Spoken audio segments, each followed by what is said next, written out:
Hey, what's up, universe? It's 8:31 a.m. Central Time on Tuesday, August 29th, 2023. So the inspiration for this post is basically around fear and mental real estate and also personal sovereignty. So for me, I've been wanting to do this kind of video for a little bit, and the inspiration basically came from a recruiter that hit me up today for a potential opportunity. Now, just to give you some context, I used to work at Apple. I left Apple of my own accord in May, and I have been basically living out of my car for the last 3 weeks. So I've been without a home for about a month or so.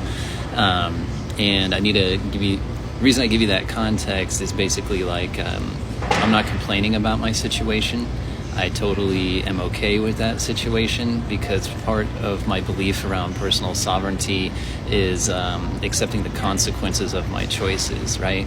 With great power comes great responsibility. And so personal sovereignty, I feel, is a great power. And so I'm responsible and I'm accountable and I'm okay with the consequences of those choices. And I hope that when you see me, you can see the energy that I hold. This isn't my first rodeo. It's taken me years to develop this sense of calm and to center myself around the types of fears that come up, because I am human. Like, how am I going to pay for things? How this? How that? How everything? All of the questions, all of the discord, all of the dissonance, all of that really anxious energy I've absolutely felt, I can still feel, and it is a real thing. So I'm going to totally acknowledge that, and I'm just going to let you know that this has been a huge part of my work over the last, it's been over a decade. It's been actually multiple decades that I've allowed myself more and more and more to honor my truth, because I believe that when we don't honor our truth, it's a form of self-harm. I also believe that when we don't honor our truth, it comes out in the forms of mental things like anxiety and other things that are in our mental space, and then also physical ailments that we may feel. Now, that's not inclusive. I know that there's other things that play a role into those, each, mental real estate or mental things that we might be dealing with, and other physical things. I just feel that when we're out of alignment with our own truth, it plays a big role. It's a contributing factor, I'll put it that way. And part of the reason for this inspiration for this video too is just like, the whole September 1st thing that's coming up.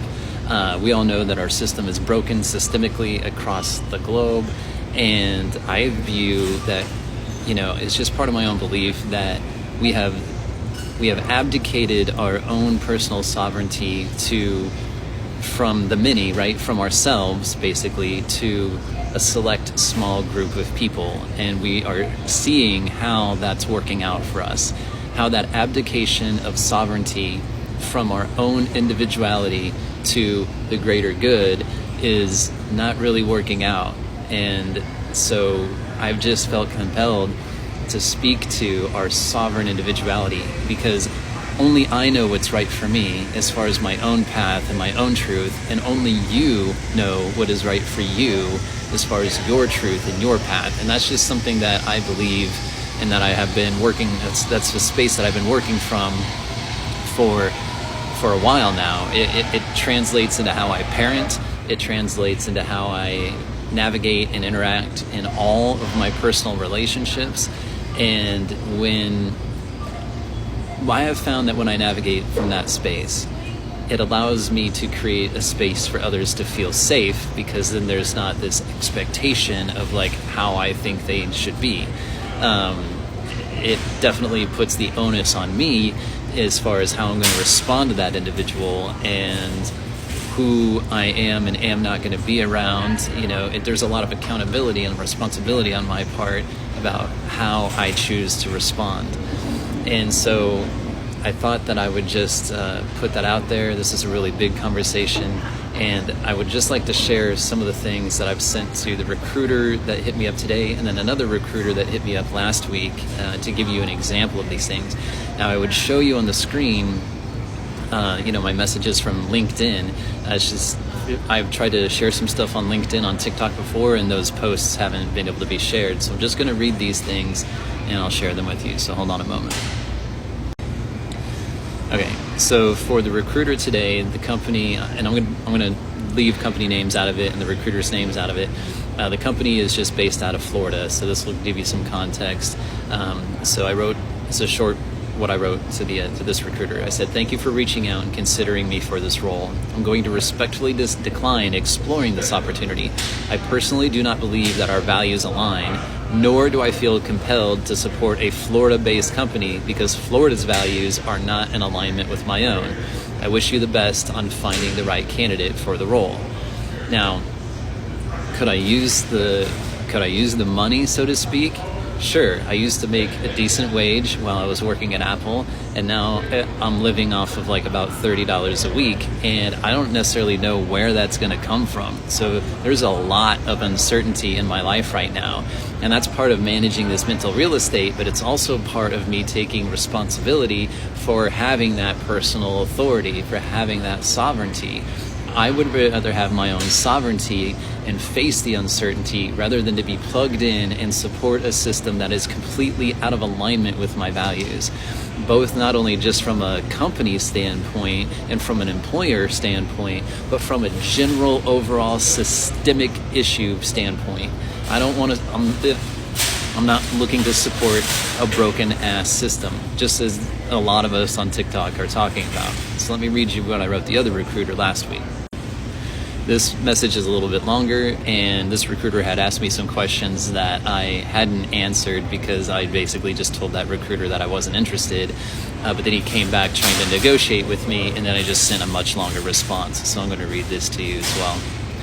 I said, "I'd like to start by answering some of your previous questions." I said, "To be candid, I allow myself to make decisions based upon how things feel to me. I trust my gut, and I take actions based upon that."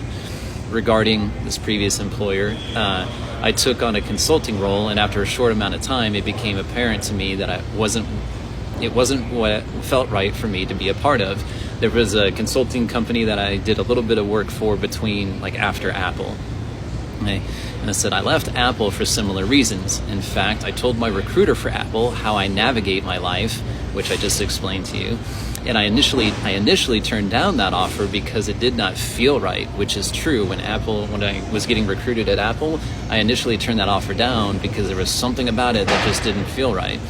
So, back to the message, I said, after some negotiation with Apple, I allowed myself to proceed with taking that offer at Apple, only to leave because my gut was right from the start after about 15 months. So I was right. Whatever I was feeling in the beginning when I declined that offer, I was right.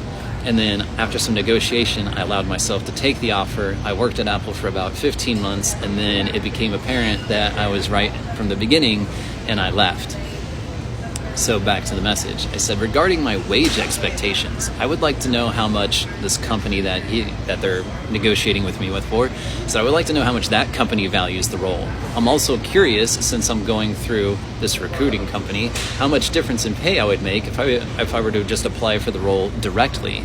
Because I do have some connections. It turns out that at this company that they're recruiting me for, I actually have some connections on the HR team. So I'm like, well, how much am I going to make if I just go directly rather than through this recruiting company?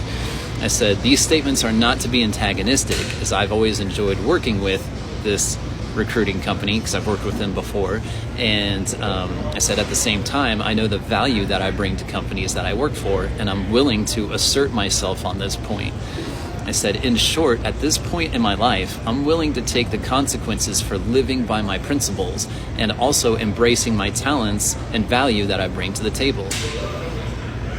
I said, regarding my availability to travel, and that's a whole other thing, so I won't necessarily read that, because mostly I've been remote for the last 5 years. Pre-COVID, I've been doing remote work.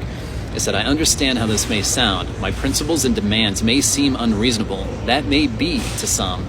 And that is exactly what caused me to state that I'm willing to accept the consequences of living by my principles. I believe that we all deserve to live according to what we feel is right for us. I mention this so that you know that I'm not self-centered in my philosophy. I've lived denying myself for a long time, and now I'm living by not denying myself, and I truly have nothing left to lose. That's what I got. And if this message resonates, I'd love to hear from you. I love you guys.